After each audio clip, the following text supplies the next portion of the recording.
Alhamdulillah baik. Alhamdulillah baik ya semuanya. Nah, hari ini kita akan mempelajari sel eukariotik. Pertemuan kemarin kita sudah mempelajari tentang sel prokariotik kan? Ya. Sekarang kita mempelajari sel eukariotik yang poinnya kita akan mempelajari definisi sel eukariotik yang pertama. Yang kedua, kita akan mempelajari struktur sel eukariotik.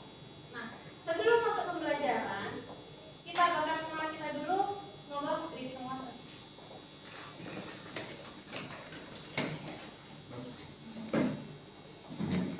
Ketika saya bilang selamat pagi, kalian jawab pagi, pagi, pagi, bum pagi ha. Bisa? Bisa. Selamat pagi. Pagi, pagi, pagi, bum pagi ha. Kurang banget. Semangat. Selamat pagi. Pagi, pagi, pagi, bum pagi ha. Oke, sudah semangat ya. Silakan duduk.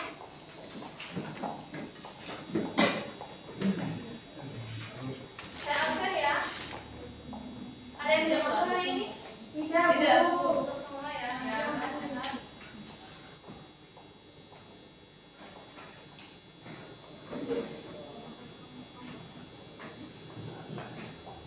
Ini hari ini.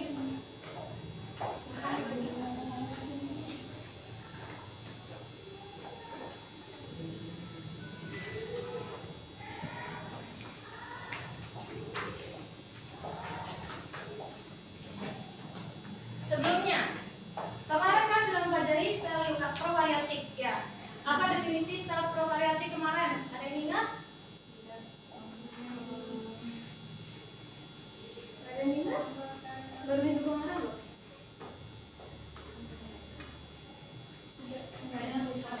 Sel prokariotik itu kemarin dia mempunyai DNA tapi tersebar di sitoplasma ya. Nah, sekarang kebalikannya eukariotik. Apa berarti? Punya nukleus dulu. Punya nukleus, di dalam nukleus ada membran. DNA. Di dalam nukleus ada DNA yang dibungkus dengan membran. Nah, ini definisi dari sel eukariotik. Nah, sekarang saya punya dua ini. Ini sel tumbuhan dan ini sel hewan. Ya. Kenapa saya buat sel tumbuhan dan sel hewan? Soalnya ada perbedaan. Bukan. Apa ya lo? Karena materi dari minggu. Ya, karena sel eukariotik contohnya sel tumbuhan dan sel hewan. Ya. Paham ya? Paham. Nah, sekarang saya mau kalian bagi kelompok depan, kelompok belakang. Udah ya, ini kelompok satu, kelompok dua. Nah, ini kalian identifikasi, dikasih nomor sendiri ya. Nomor satu yang mana itu apa namanya, nomor dua apa namanya, gitu ya. Dan nanti setelah diskusi kalian presentasikan di depan. Gak usah panjang-panjang, langsung aja satu apa, dua apa, gitu ya. Jangan disebutin. Ya, disebutin aja. Ini untuk kelompok satu, dan ini untuk kelompok dua. Saya beri waktu diskusi 1 menit dan presentasi juga 1 menit.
Sudah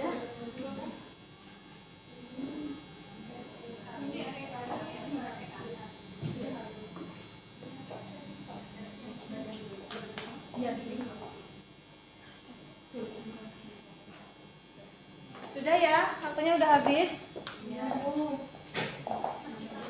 Ayo kelompok satu dipresentasikan di depan.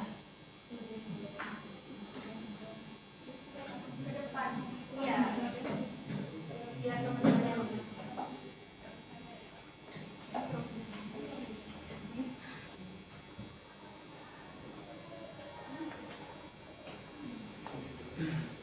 Assalamualaikum warahmatullahi wabarakatuh. Waalaikumsalam warahmatullahi wabarakatuh. Gambar ini menunjukkan sel tumbuhan. Adapun bagian-bagiannya yaitu ini nukleus, ini RT kasar, RT halus, kemudian ini badan Golgi, terus ini lisosom, kemudian yang dua ini mitokondria, kemudian yang berwarna hijau ini kloroplas. Yang bintik-bintik hitam ini ribosom. Kemudian ini dinding sel, dan yang berwarna hijau yang mengisi sel ini adalah sitoplasma. Sekian dari saya. Wassalamualaikum warahmatullahi wabarakatuh.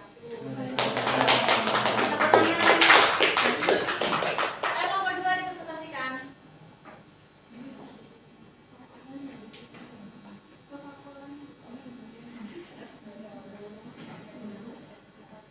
Ayo nomor 2.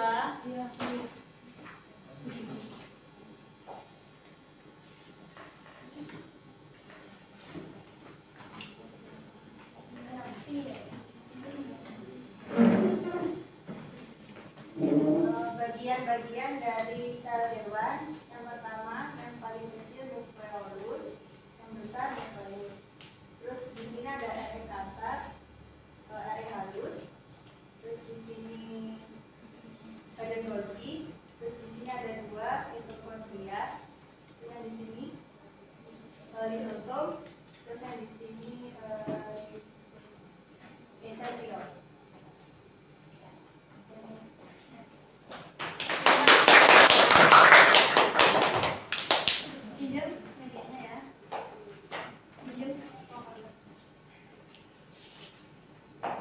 Sudah benar semua nggak apa yang tadi dipresentasikan kelompok satu dan kelompok 2? Benar. Benar. Yakin Bu. Tadi kelompok 2 ada yang kurang. Apa yang kira-kira? Ini apa kira-kira ini? Itu faktor. Tadi ada lagi yang kurang apa? Yang nggak disebutin. Itu cairannya ini. Kita bintik-bintik apa? Terus apa lagi? Sitoplasma. Ya. Ini kurang. Tadi belum disebutin sama kelompok 2. Oke, kalian udah bagus. Berarti kalian sudah sedikit menguasai ya tentang materi organel sel. Nah, organel sel itu kan banyak sekali ya. Gak mungkin kalau kalian bisa hafal dalam sekaligus. Ya. Di sini saya buat singkatan atau jembatan keledai. Simesi, inti, prendo, dan mili pakai senter plastik dan bom. Ya. Si, sitoplasma. Membran sel. Si, sitoskeleton. Inti itu dari inti yang artinya nukleus. Ya. Prendo itu retikulum endoplasma. Dan badan Golgi. Mitokondria, lisosom, pakai ini cuma tambahan aja. Center itu sentriol, plastik itu kloroplas, dan badan mikro ribosom. Nah, sekarang sitoplasma. Sitoplasma itu apa tadi? Cairan yang di dalam sel ya. Cairan itu bentuknya seperti air sangat cair sekali atau gel? Gel ya. Namanya cairan, pasti dia nggak punya bentuk kecuali bentuknya menyesuaikan dengan badan. Ya, begitu pula dengan sitoplasma. Dia nggak punya bentuk, makanya kenapa saya tidak di sini tidak menyantumkan gambar, karena sitoplasma itu bentuknya mengikuti sel, bentuk sel. Ya. Nah, di sitoplasma itu ada apa saja? yang tersebar dalam sitoplasma. Paham? Ya.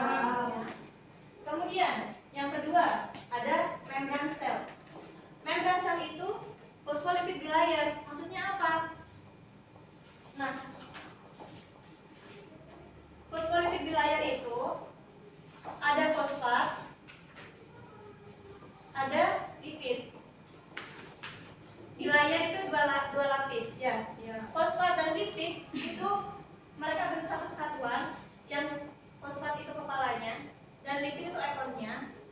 Nah, bilayer tapi bentuknya itu berlawanan, paham nggak? Jadi gini, bukan gini ya, bukan gini, tapi seperti ini ya. Kepalanya dia tuh fosfatnya dan ini lipidnya. Sifatnya fosfat yaitu hidrofilik.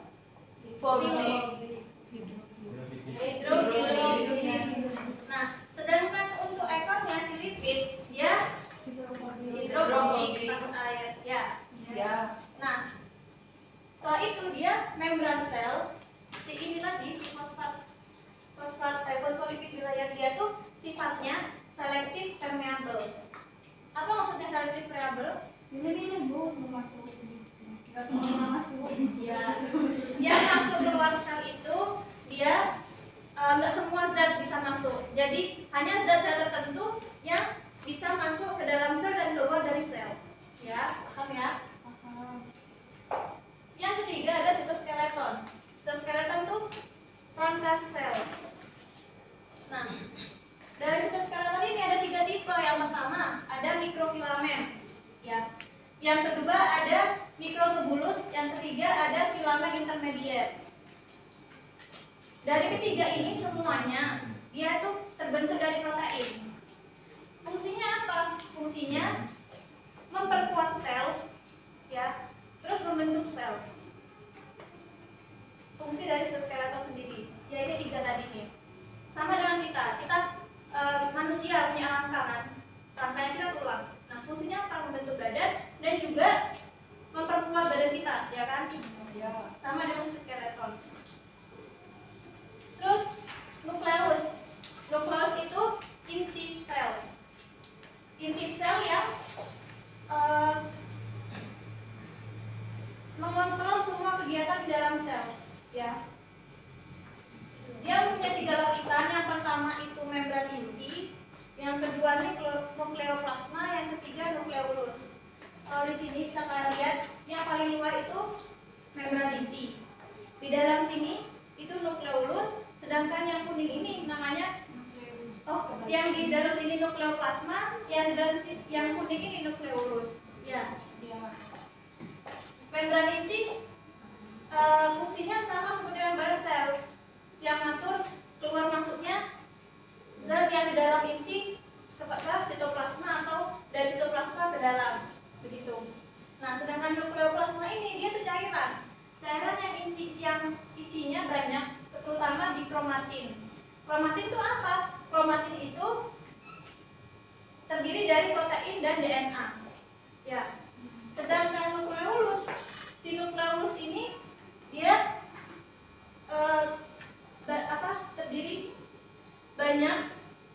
terdiri banyak terutama DNA. Terus retikulum endoplasma. Retikulum endoplasma itu ada area kasar dan area halus. Area kasar dia itu kenapa kasar? Perbedaannya kasar dan halus ada ditempeli di bosom. Kemudian selanjutnya ada badan Golgi, dia area sekresi sel. Kenapa dibilang area sekresi sel? Area kasar dia produksi protein karena ada ribosom. Nah, badan Golgi ini yang mengeluarkan protein ke luar sel. Kemudian ada mitokondria. Mitokondria di sini ada power of whole cell. Nah, kenapa? Karena dia menciptakan ATP, memproduksi ATP yang tujuannya untuk energi sel.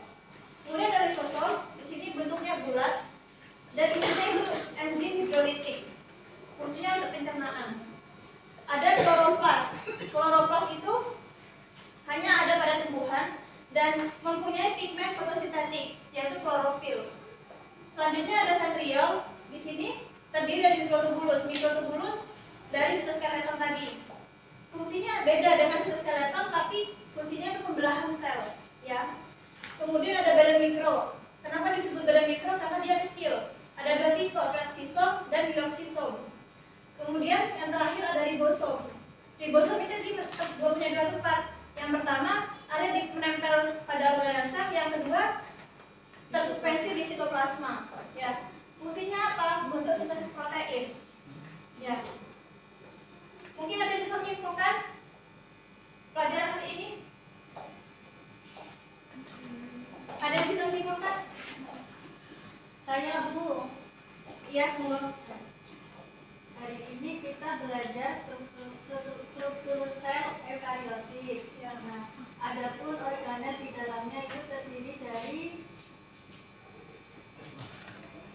12 organel yang disingkat menjadi simersi, indipendo, dan dipakai center plastik jumbo.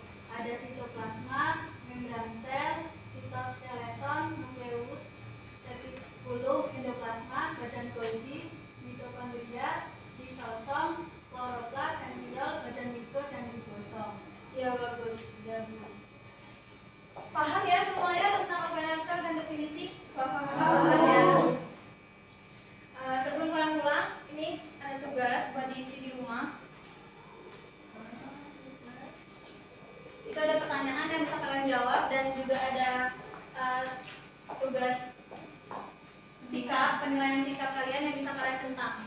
Nah, sudah ya, itu mungkin pelajaran hari ini. Sebelum baca doa, saya baca doa dulu. Ketua kelas dipimpin doa. Baik, sebelum kita pulang, marilah kita tutup pelajaran pada hari ini dengan sama-sama baca doa. Baca doa mulai.